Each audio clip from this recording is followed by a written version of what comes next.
Hello everyone, welcome to my channel Simi's cooking and lifestyle. সবাই কেমন আছো? আশা করি ভালো আছো। তো আজকে আমরা বানাবো ট্যারো রুট কারি, মানে বাংলায় যেটাকে বলে গাটি কচুর তরকারি। এই রেসিপিটা বানানোর জন্য আমি কী কী ইনগ্রিডিয়েন্টস ইউজ করেছি তা ভিডিওর সঙ্গে সঙ্গে আমি বলবো।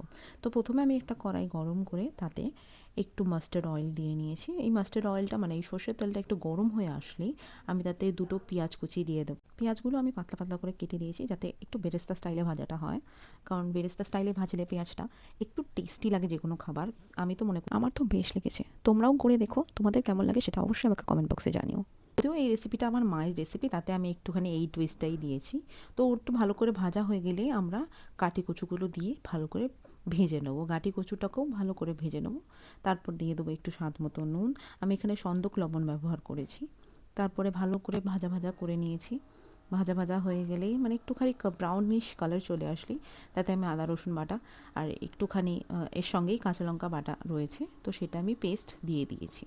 তাও 2-3 চামচ মতো পেস্ট আমি এখানে দেবো, যতটা তরকারি ততটাই দেবো। তারপরে দিয়ে দেবো 1 চামচ মতো, একটু বেশি দিয়েছি, গুঁড়ো লঙ্কা। তারপরে দিয়েছি হচ্ছে ধনে জিরে গুঁড়ো, যেটা হচ্ছে গিয়ে খাবারের স্বাদটাকে একটু বাড়িয়ে দেয়, টেস্টি করে দেয়। তারপরে একটুখানি কালারের জন্য টার্মেরিক পাউডার। টার্মেরিক পাউডার তো লাগেই, মানে হলুদ গুঁড়ো তো আমাদের দিতেই হয় যে কোনো খাবারে একটা সুন্দর কালার আনার জন্য। এবং টার্মেরিক পাউডার মানে হলুদের গুঁড়ো তো অনেক রকম গুড ইফেক্টসও রয়েছে। তো এটা মোটামুটি এরকমভাবে ভাজা হয়ে যাবে যেন একটা ভাজা ভাজা টেক্সচারে চলে আসে। এবং তাতে আমরা একটুখানি গরম জল দিয়ে দেবো, একটু উষ্ণ গরম জল হলেই হয়। এবং গরম জল দিয়ে দিয়ে এটাকে একটু ঢাকা দিয়ে দেবো যাতে এই কাটি কুচুগুলো একটু ভালো করে সিদ্ধ হয়ে যায়। এবং তাতে একটু জল অ্যাড করে ভালো করে ফুটিয়ে নেব।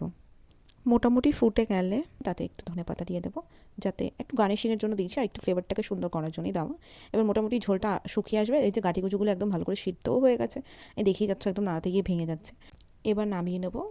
তো আমাদের রেডি ট্যারো রুট কারি, মানে কাটি কচুর তরকারি। আর আমার মা তো ওটা খেয়ে বললো দুর্দান্ত খেতে হয়েছে। তো তোমরাও বাড়িতে বানিয়ে আমাকে জানিও কেমন হয়েছে। তাহলে দেখা হচ্ছে নেক্সট ভিডিওতে। অবশ্যই যাওয়ার আগে do like, share and subscribe. By.